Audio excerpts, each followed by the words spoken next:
Here is how. Open the application. But before scanning for virus, make sure the detection modules is up to date. See how to update it.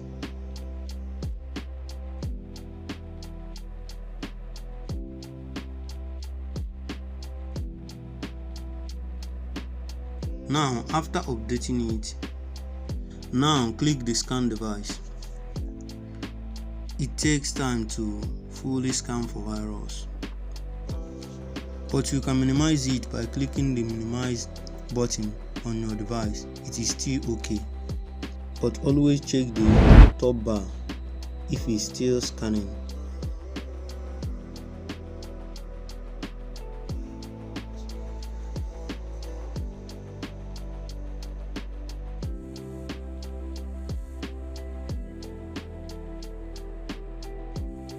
After scanning, click on the close notification.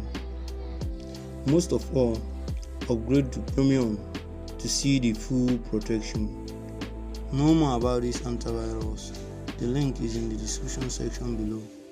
Here in this channel, we give you the best of software solution, so subscribe and hit the bell icon for more.